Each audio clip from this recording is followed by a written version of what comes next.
Assalamualaikum warahmatullahi wabarakatuh. Ketemu lagi dengan saya, Bang JP. Teman-teman, saya sekeluarga kena COVID.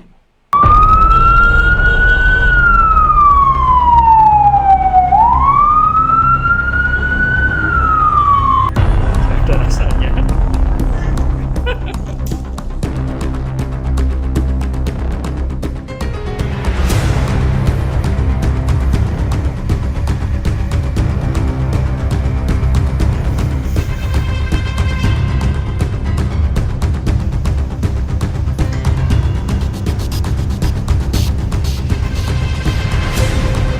Namun, kami sudah negatif. Begini cara hadapinya. Semoga bermanfaat. Ya, sepanjang Maret 2020 sampai dengan tahun 2021, itu kami selalu menerapkan protokol. Menggunakan masker saat keluar, kemudian juga cuci tangan, apa yang diatur oleh pemerintah mengenai bagaimana penanganan pencegahan COVID itu kami lakukan semua sekeluarga. Baik, saya akan ceritakan pada awalnya, yaitu pada Januari, di akhir Januari, pada waktu itu mertua sudah sakit, batuk. Kemudian ada suatu hari itu untuk pertemuan keluarga, membahas sesuatu hal. Namun dikarenakan saya ada jadwal kelas online, sehingga saya tidak mengikuti. Terlebih beberapa hari belakangan itu, saya memang kurang enak badan, plus masih sering begadang karena merencanakan berbagai hal, mengulik segala macam.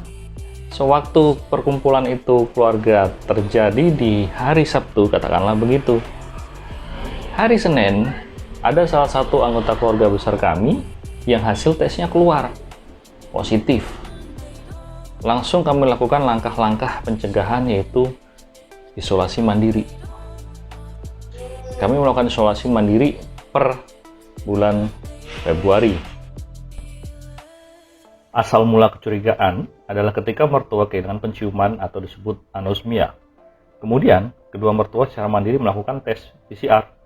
Setelah hasilnya keluar dan mertuanya dinyatakan positif COVID, maka kemungkinan besar kami sekeluarga juga terpapar. Untuk berjaga-jaga, saya alihkan kelas-kelas bela diri saya ke murid saya Kevin, agar bisa dihandle dengan baik selama saya menyelesaikan masa isolasi mandiri. Barakallah udah bantu guru handle kelas nuncaku di dojo Karawaci. Sesuai protokol, mertua melapor ke gugus tugas, kemudian menunggu kabar dari puskesmas. Dalam waktu singkat, puskesmas kontak kami melalui WhatsApp dan meminta data kami sebagai syarat pendaftaran tes swab di puskesmas. Tes ini tidak dipungut biaya. Akhirnya, kami mendapatkan jadwal tanggal 15 Februari 2021 di puskesmas. Selain itu, karena mertua mengalami gejala ringan, maka disarankan untuk rawat jalan di RSK Yasmin atau dulunya Hotel Yasmin, agar lebih terfokus penyembuhan dan perawatannya. Berat rasanya melepas orang tua dalam isolasi dan tidak bisa bantu merawat.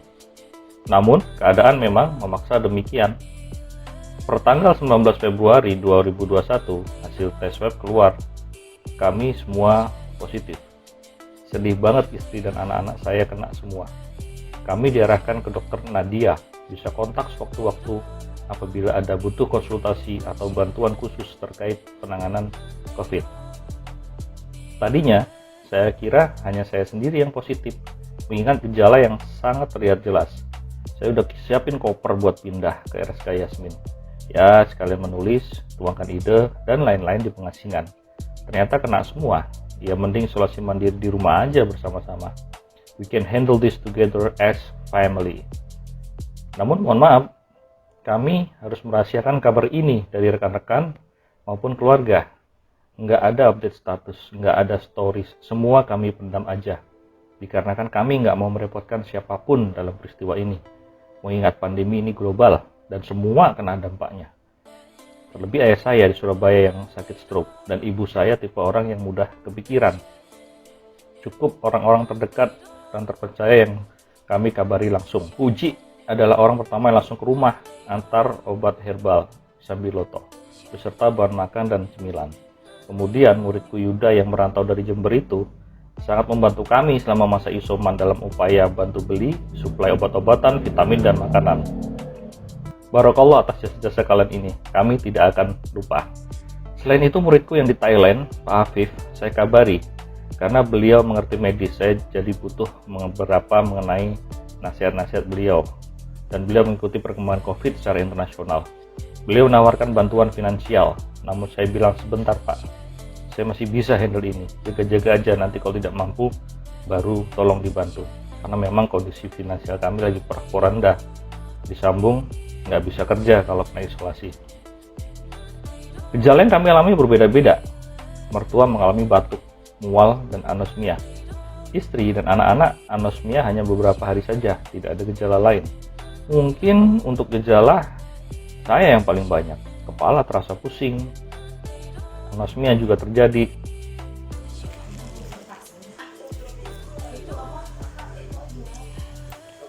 Habis ngajar, makan kebab, nggak ada rasanya.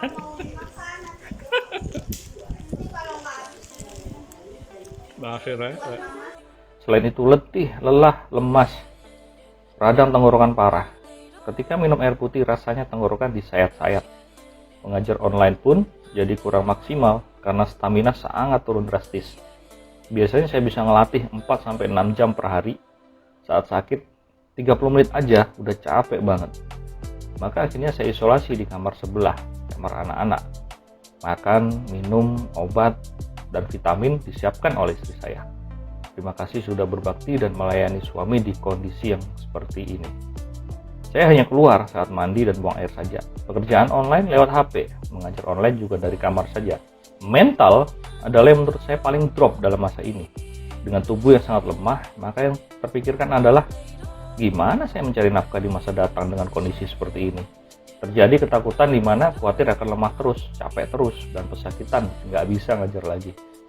Setiap hari saya menghadapi ketakutan itu, namun seolah makin besar dan siap menerkamku. Kesepian menjadi musuh utama dan membuat rapuh. Teringat ajaran guru bahwa yang paling berat adalah menghadapi dirimu sendiri. Rupanya ini adalah salah satu bentuk ujiannya.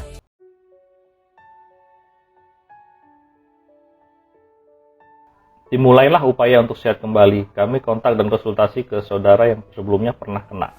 Diberikan resep obat-obatan, vitamin, madu, dan kebiasaan yang mereka lakukan selama perjuangan melawan COVID.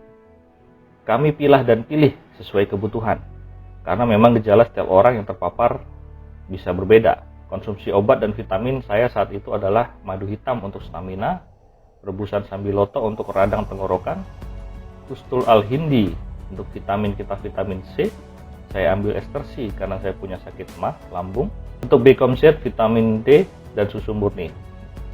Untuk sakit kepala saya gunakan paracetamol secukupnya. Tidak lupa berjemur untuk mendapatkan vitamin D alami. Memulihkan mental, saya banyak membaca buku-buku psikologi. Salah satunya adalah The Happiness Trap, How to Stop Struggling and Start Living oleh Russ Harris. Di situ saya temukan bahwa pikiran kita sangat mempengaruhi mental dan bagaimana saya menggunakannya untuk lepas dari belenggu-belenggu tersebut. Selain dengan pernapasan yang diajarkan guru, saya juga mengikhlaskan diri dan menerima. Lalu, saya menata kembali kegiatan setiap hari. Tidur harus cukup atau bahkan boleh lebih. Namun, tidak baik tidur sepanjang hari. Harus tetap aktivitas dan menjalankan kegiatan positif. Olahraga harus tetap dijalankan meski sekedar 5-10 menit saja. Karena jika tidak berolahraga, maka akan melemahkan imun. Nanti seiring waktu bisa ditingkatkan menjadi 30 menit per hari. Keadaan kesehatan membaik. Mertua pun alhamdulillah sudah diizinkan pulang. Diantar dengan ambulans puskesmas. Terima kasih Puskesmas Jalan Emas, Kabupaten Tangerang, yang sigap dalam segala penanganan sejak terdeteksi sampai selesai. Normalnya memang isolasi dilakukan selama 14 hari. Namun, agar lebih lega, saya genapkan 30 hari sekalian. Nanti tes kembali. Per Maret 2021, saya bersama keluarga memutuskan untuk tes kembali di Rumah Sakit IMC Tangerang daftar secara online, dan prosesnya drive-thru. Ketika hasilnya udah keluar dan dinyatakan negatif, alhamdulillah sangat senang sekali. Saya juga sudah bisa mencium bau dan merasakan makanan. Jadi, layak dirayakan dengan nasi padang. Demikian pengalaman dan perjuangan dalam survive menghadapi COVID yang mampir ke keluarga kami. Semoga bermanfaat bagi kalian yang masih berjuang. Semoga lekas sembuh dan beraktivitas kembali. Semangat! Assalamualaikum warahmatullahi wabarakatuh.